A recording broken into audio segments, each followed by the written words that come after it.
Vous avez bien fait de choisir Canal Congo Télévision pour vous informer, monsieur Djedam.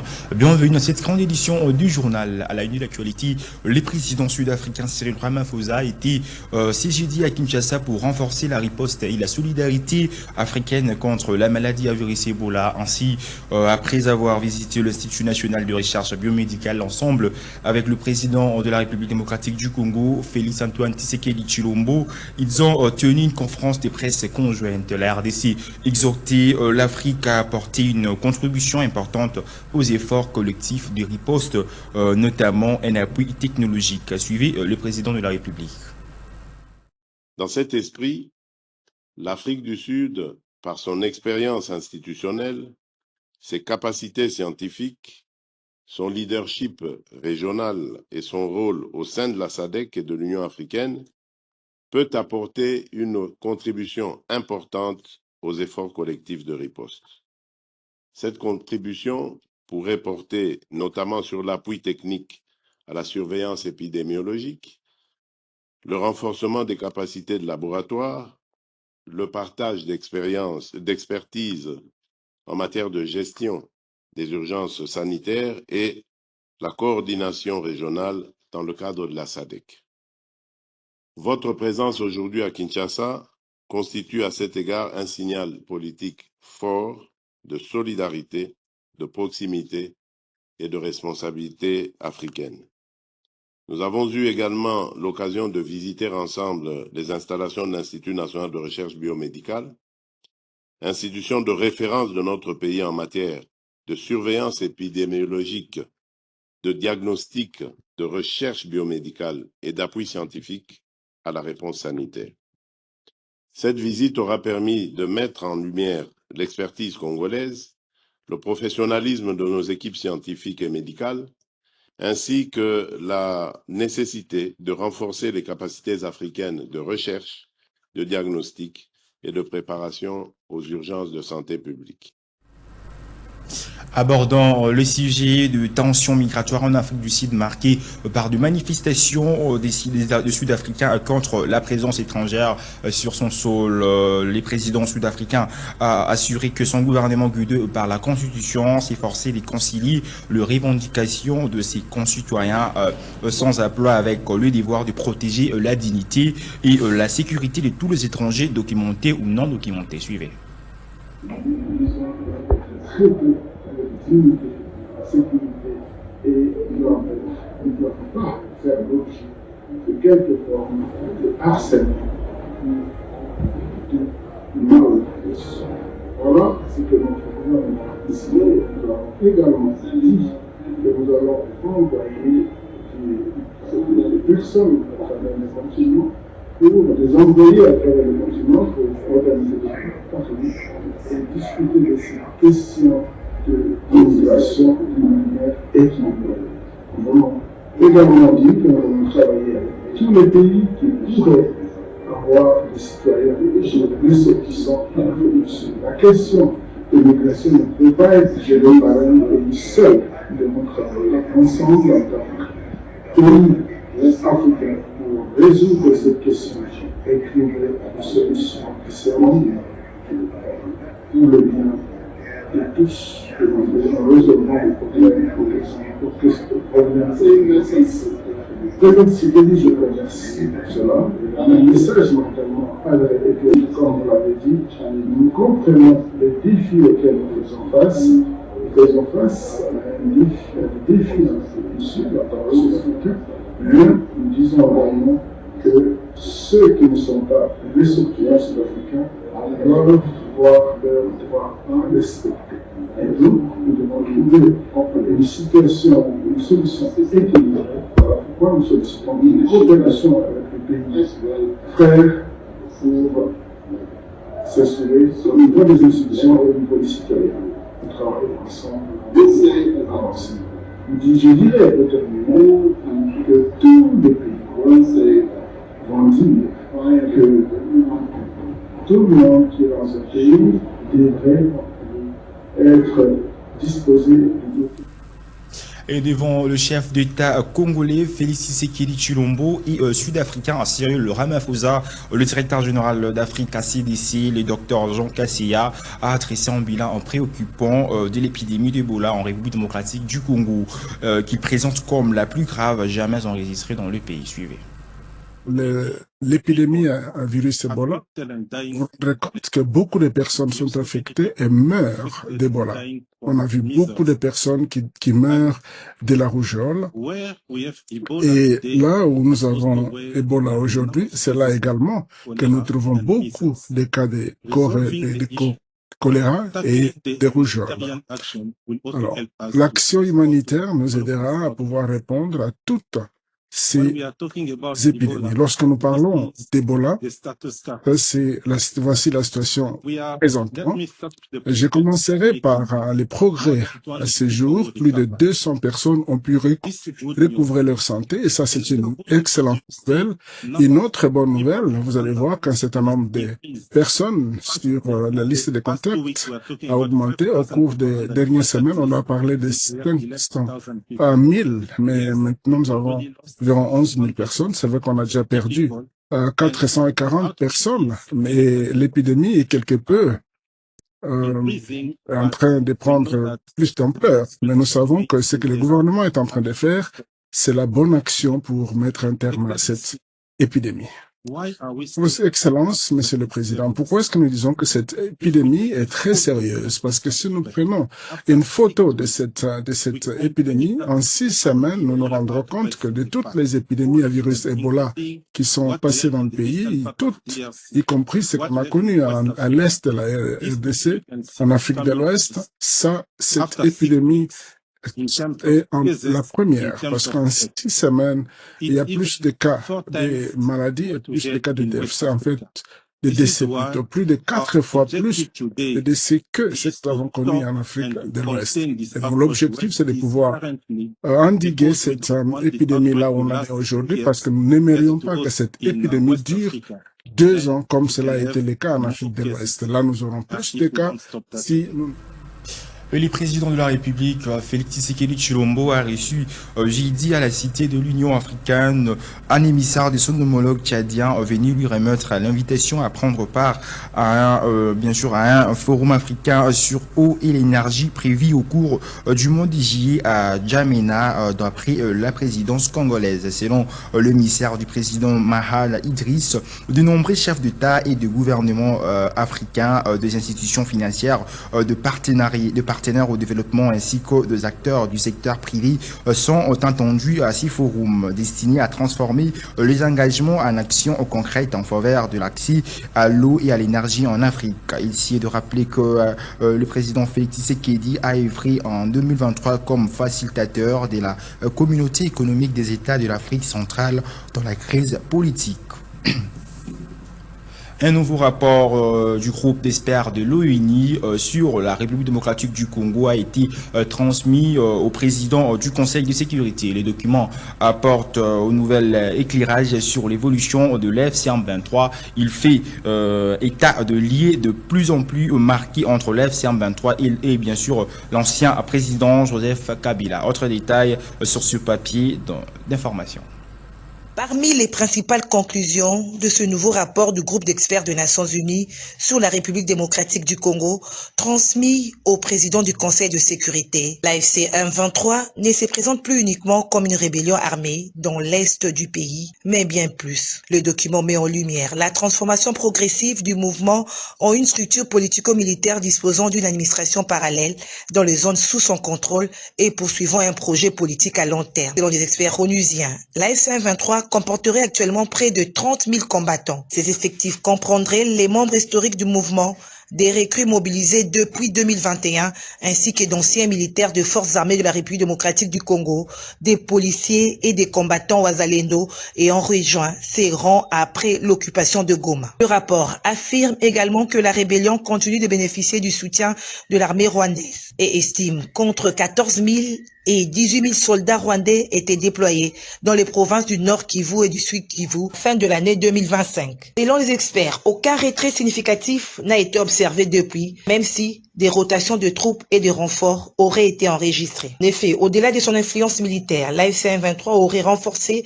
son emprise administrative dans les territoires occupés. Après le rapport, le mouvement a instauré un système de gouvernance parallèle en centralisant la perception de recettes publiques et en prenant le contrôle de plusieurs services stratégiques. L'expert onusien indique notamment que la rébellion a pris en main la gestion locale de la Société nationale d'électricité et SNEL et de la régie de distribution d'eau, Régie des eaux. Le mouvement aurait également remplacé la Société nationale d'assurance par une structure privée et réorganisé les territoires sous son contrôle en 3 zones de défense. Cette évolution, dit ces rapports, témoignerait d'une volonté de consolider son autorité sur les populations vivant dans les zones qu'ils administrent, tout en renforçant ses capacités de gestion territoriale. Sur le plan politique, le groupe d'experts estime que l'objectif de l'AFC M23 dépasse désormais les seules revendications sécuritaires ou communautaires traditionnellement avancées par le mouvement. La rébellion viserait, dit le rapport, soit le renversement du gouvernement congolais, soit à défaut la création d'une entité autonome dénommée République fédérale du Congo. Les experts affirment également que l'AFC M23 chercherait à obtenir une reconnaissance officielle à travers les différents processus de négociation engagés dans la région. Le rapport fait également état de liens de plus en plus marqués entre l'AFC M23 et l'ancien président de la République Joseph Kabila. Les experts estiment que ces relations s'inscrivent dans le cadre des dynamiques politiques entourant le conflit dans l'est du pays. Ces révélations interviennent dans un contexte où les tensions sécuritaires demeurent élevées dans les provinces du Nord Kivu et du Sud Kivu, malgré les différentes initiatives diplomatiques régionales visant à parvenir à une cessation durable des hostilités. Et parlant de ce communiqué où le ministre des Droits humains, Samuel Mbakabouya, porte à la connaissance de l'opinion nationale et internationale que dans la ville de Goma, de militaires rwandais et de éléments de l'F-123 ont procédé à l'exécution sommaire d'au moins 10 jeunes Congolais, l'arrestation arbitraire d'au moins 100 autres jeunes et des actes bien sûr de torture et traitements cruels, inhumains et dégradants. Ces jeunes manifestaient leur joie et chantaient à l'honneur du président de la République, Félix-Antoine Tshisekedi Tshilombo, et de l'équipe nationale de football, les Léopards, victorieuse face à l'Ouzbékistan.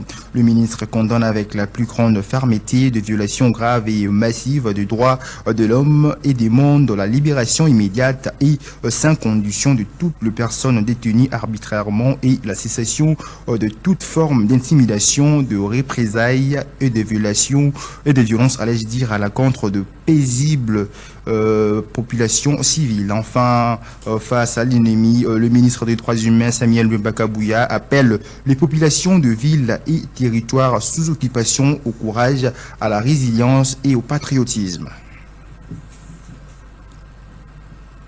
À Kinshasa, plus de 3000 jeunes issus des mouvements citoyens se sont réunis jeudi 2 juillet 2026 pour le lancement officiel de la coalition au camp de la jeunesse dirigée par Maître Enoch Manoka. Cette nouvelle plateforme attend défendre les intérêts de la jeunesse congolaise, lutter contre les chômages et porter haut la voix de jeunes auprès des autorités. La coalition appelle également à l'unité nationale face à l'agression dans l'est du pays et annonce une marche de protestation pour dénoncer les violences. Suivez ces reportages. C'est jeudi 10 juillet 2026, la salle Maison Blanche a vibré au rythme du lancement officiel de la coalition Camp de la Jeunesse, une initiative qui a rassemblé plus de 3000 jeunes issus de différents mouvements citoyens. Sous la direction de Maître Enoch Manoka, le Présidium a présenté cette coalition comme une plateforme de nouvelles pensées pour défendre les intérêts de la jeunesse congolaise et préparer une génération capable de porter une vision à long terme. Contrairement aux regroupements déjà existants, elle se veut inclusive, réunissant des jeunes de la majorité comme de l'opposition autour d'un même idéal, parler d'une seule voix pour la jeunesse. L'ambition affichée est de s'attaquer aux problèmes qui freinent l'épanouissement des jeunes, notamment le chômage, et de faire entendre leurs revendications auprès des autorités afin d'obtenir des réponses concrètes.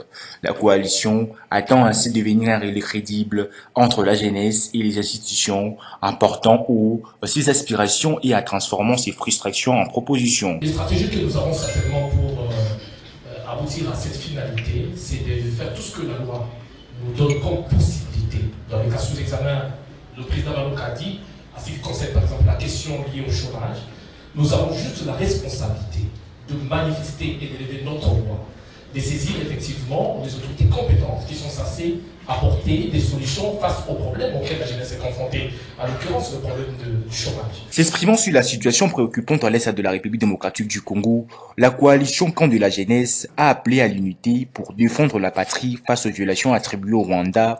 Aussi, annonce-t-elle l'organisation prochaine d'une marche destinée à dénoncer cette agression devant l'opinion nationale et internationale. Dans le même esprit, elle prévoit une vaste consultation afin de recueillir les avis de jeunes sur la Constitution, renforçant ainsi leur implication dans la vie citoyenne. La coalition contre la jeunesse pense que lorsqu'un État est agressé, ses fils et filles à l'interne ne peuvent pas se diviser. Aucune opinion politique ne peut justifier une agression d'un État extérieur au sein de notre État. Elle pense que les Congolais doivent s'unir pour défendre la patrie contre l'immixtion de l'ennemi qui vient de l'extérieur.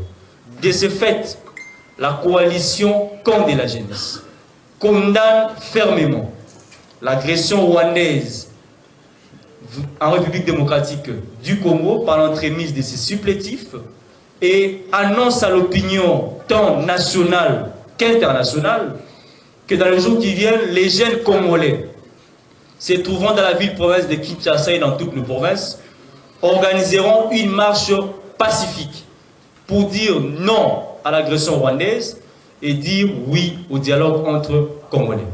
En ce qui concerne la question du changement ou pas de la Constitution, prenant en compte son objectif de défendre les intérêts des jeunes, la coalition Camp de la jeunesse pense et annonce à l'opinion tant nationale qu'internationale qu'elle va débuter sa consultation de tous les acteurs politiques entre ceux qui défendent les changements et ceux qui sont contre, pour s'imprégner de l'intérêt de la jeunesse congolaise sur les oui ou non du changement de la Constitution. Pour le membre du Présidium, cette initiative marque un tournant dans l'engagement de jeunes. Ainsi, appelle-t-il à l'unité pour créer une véritable force capable de changer les narratifs et d'imposer une nouvelle dynamique. Cette coalition se présente donc comme une voie unique déterminée à replacer la jeunesse au cœur de débats et des décisions.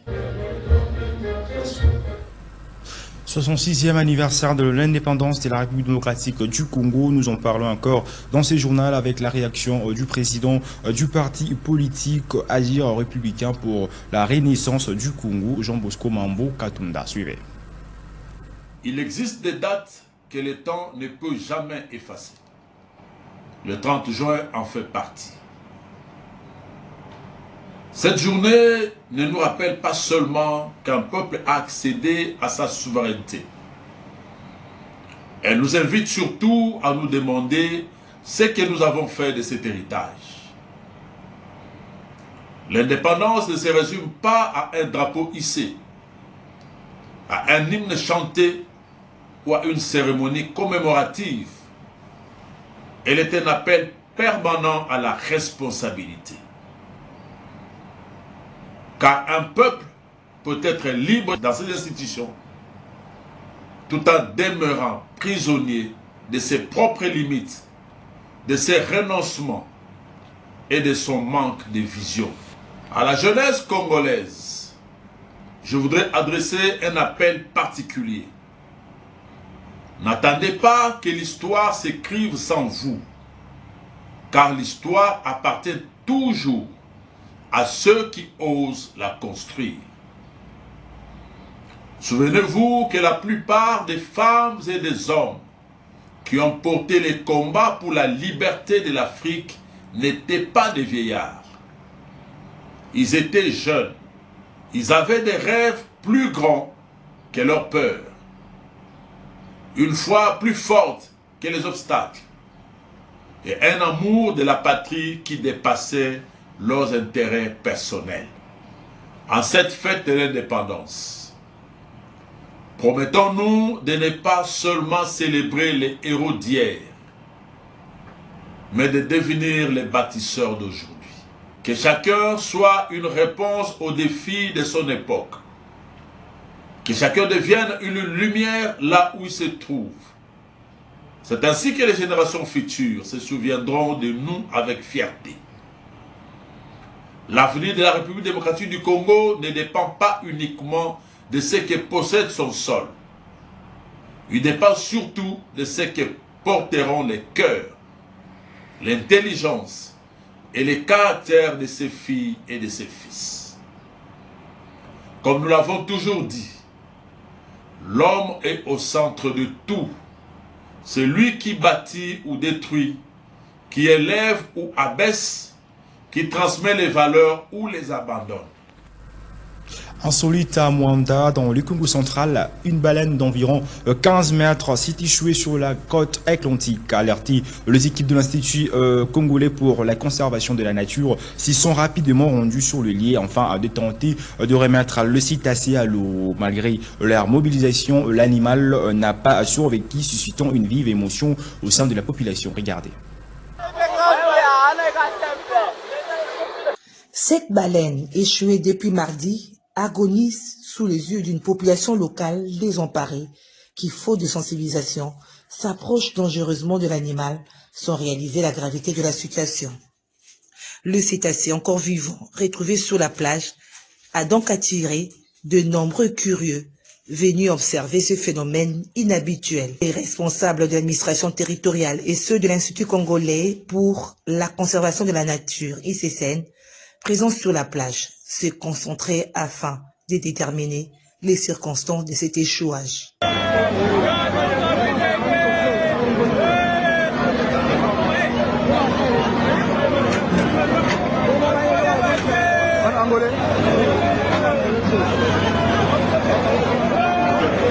Face à cette absence de réponse institutionnelle, contrairement au protocole de sauvetage déployé ailleurs dans le monde, le cétacé est devenu pour certains une simple opportunité alimentaire, une vision courte qui occupe le rôle écologique crucial de ces géants des mers. Une situation qui souligne une carence majeure, l'inexistence d'un dispositif national dédié à la protection de la faune marine. Plus qu'un simple fait divers, cet échouage met en lumière l'urgence de doter la République démocratique du Congo d'une véritable stratégie de préservation de sa biodiversité, alors que l'équilibre de nos écosystèmes est menacé. Cet incident fait figure d'avertissement.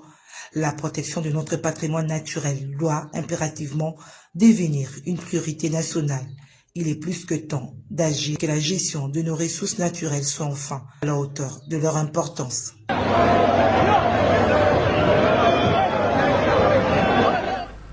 Avant de boucler complètement ce journal, parlant de la Coupe du Monde FIFA 2026, où les réactions de supporters kinois après l'élimination de la République démocratique du Congo de la compétition, après sa défaite face à l'Angleterre. En tout cas, beaucoup se disent fiers de la prestation de l'équipe nationale. Suivez-les au micro de Divine Kabouma et Tommy Bokele. Les Léopards ont livré un bon match malgré la défaite. Ils se sont battus jusqu'à la fin et ont montré beaucoup de courage.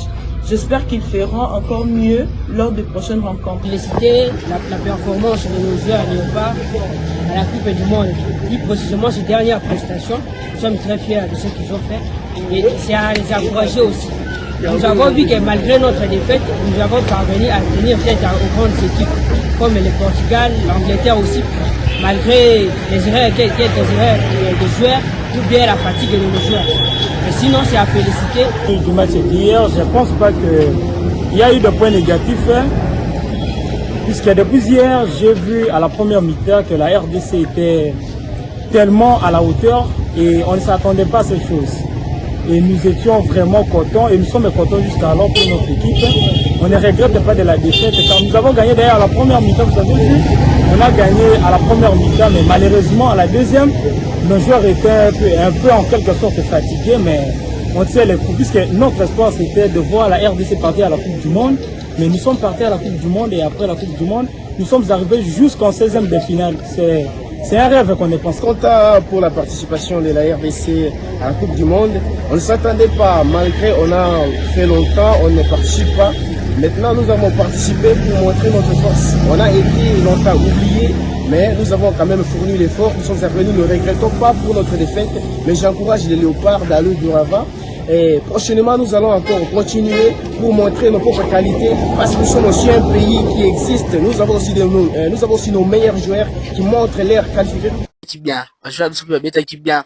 Coach ne abumaki, abansine classement bien. Sipenga neti sipenga bimisela keni fatira sipenga mtu banaki attaquer. Hein? Tolonga biso ka problème ezati mais félicitations pour ba joueurs na biso babetsa bango bien. Félicitations car tu peux avoir courage pour na mondial msusu ya. Mais la manière dont les Léopards ont joué cette fois-ci contre l'Angleterre, même si on a perdu, mais on a quand même eu l'honneur de jouer au mondial après 52 ans. Je suis fier d'être congolais et je suis aussi fier de notre coach des sabres et notre équipe des Léopards. On a match RDC pour le penalty premier juillet, malgré la défaite, ils sont bien joués. Tout le monde a pas c'est la performant, la vidéo c'est la qui a sali parmi ma clean sheet, il y a ma quasi la compétition, a sali plus de 6 clean sheets pour garder les bébés à salacité.